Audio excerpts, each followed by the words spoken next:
آپ دیکھ رہے ہیں SK TV۔ دوستو، قیامت ہمارے بہت قریب آ چکی ہے اور آج ہم سب قرب قیامت کے بالکل آخری زمانے کو اپنی آنکھوں سے دیکھ رہے ہیں۔ میں ایسا کیوں کہہ رہا ہوں؟ کیونکہ عرب میں قیامت کی ایک بہت بڑی نشانی جو پوری ہو چکی ہے۔ Allah mentioned them in our holy book Quran. Three gods together, Lat, Manat, wal Uzza behind you. جس کا ذکر قرآن کریم کی سورہ نجم اور صحیح مسلم کی ایک حدیث میں کیا گیا ہے۔ قرآن کریم میں اللہ سبحانہ و تعالی ارشاد فرماتا ہے، سورہ نجم آیت نمبر 19 سے، اے محبوب صلی اللہ علیہ وآلہ وسلم، کیا آپ نے لات اور عزا کو بھی دیکھا ہے اور تیسرے منات کو کہ یہ بت کہیں خدا ہو سکتے ہیں؟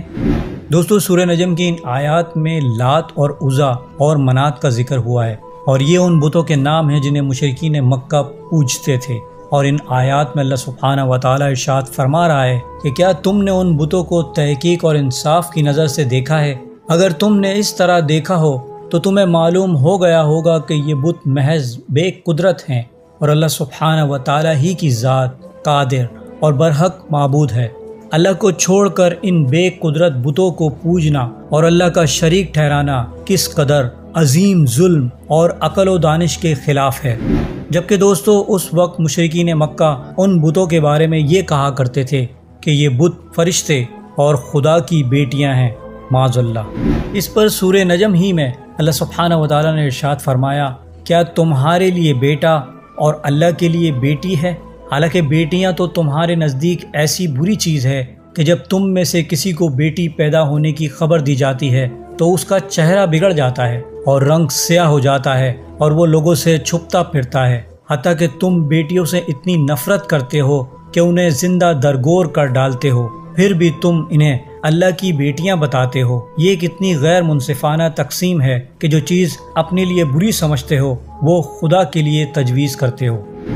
دوستو، لات، عزا اور منات وہ بت ہیں جن کی پرستش میں عرب کے لوگ ڈوبے ہوئے تھے، اور مشرکین مکہ کے دو بڑے بت تھے، ان میں سے ایک کا نام لات اور دوسرے کا نام عزا تھا۔ عرب کے مشرکین کا یہ عقیدہ تھا کہ لات خوشحالی، زرخیزی اور خوبصورتی دیتا ہے، جبکہ عزا کے متعلق ان کا یہ عقیدہ تھا کہ عزا معاذ اللہ خدا کی بیٹی ہے، اور عزا سیاہ سفید اور دن رات کی مالک ہے، حتیٰ کہ موسم کا کنٹرول بھی عزا ہی کے پاس ہے۔ اور مشرکین مکہ بات بات پر لات اور عزا کی قسمیں کھایا کرتے تھے، اور مشرکین مکہ کے درمیان لات اور عزا کی پاکیزگی اور اخلاق و کردار بہت زیادہ مشہور تھا۔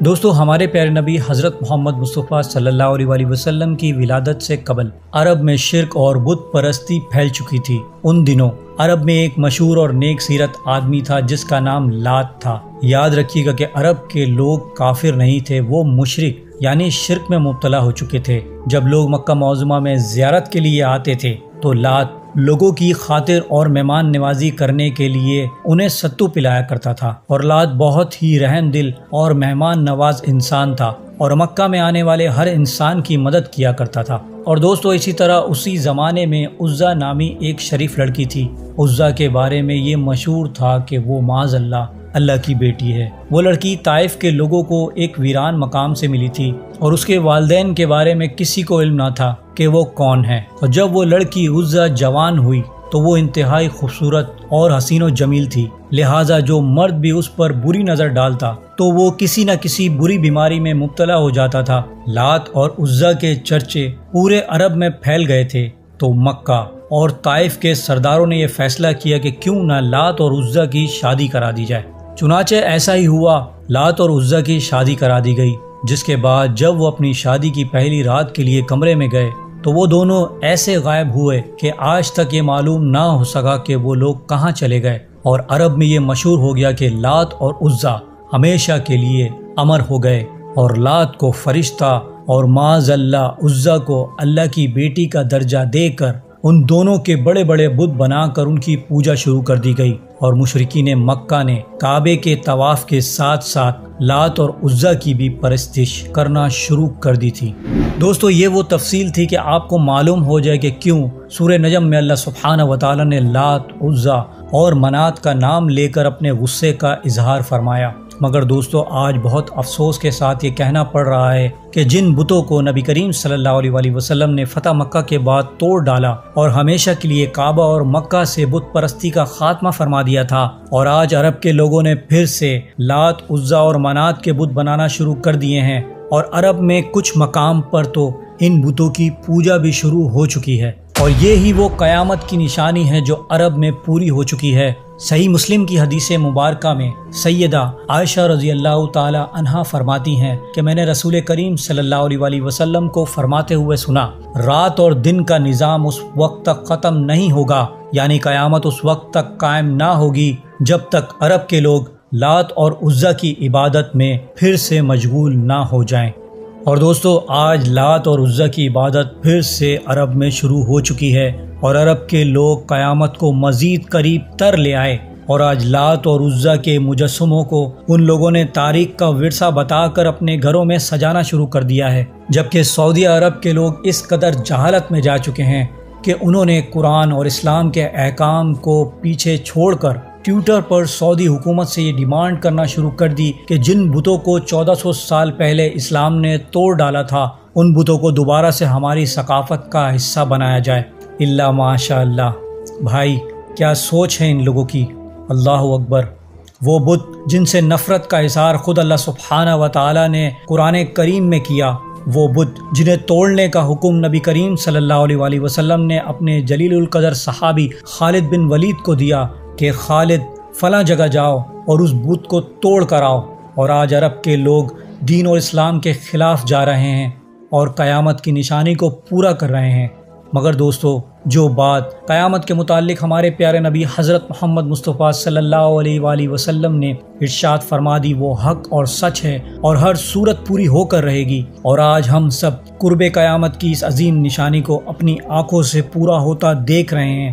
This sign shocked me more than anything else, and people aren't even paying attention to it, which is the worship of Lat and Uzza in the Arabian Peninsula. It's happening? It's happening. How? There are people right now that are worshiping Lat and Uzza. Like, I could imagine there being Christians and Jews, atheism in the Arabian Peninsula. Like, I could imagine. But who would worship Lat and Uzza? That was dead. It was finished. Like, they're pieces of rock. Like, nobody even, there's no church for them, nothing. I've seen pictures right now, they're online, of people in Arabian countries with statues posting that they're worshipping.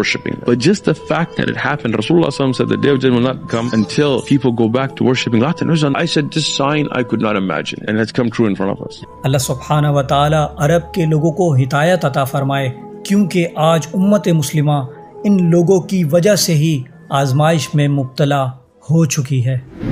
اللہ سبحانہ و تعالی سے دعا ہے کہ ہمیں شرک اور بت پرستی سے اپنی پناہ میں رکھے اور ہمارے ایمان کی حفاظت فرمائے، آمین۔ دوستو امید کرتا ہوں میری ویڈیو سے آپ کی معلومات میں اضافہ ہوا ہوگا اور کچھ نیا جاننے کو ملا ہوگا۔ اگر میری ویڈیو آپ کو اچھی لگی ہے تو میری ویڈیو کو لائک کریں، میرے چینل کو سبسکرائب کر لیجئے اور بیل آئیکن پہ بھی کلک کر دیں، اور میں ملوں گا آپ کو ایک ایسی انفارمیٹیو ویڈیو کے ساتھ۔ تب تک کے لیے اللہ حافظ۔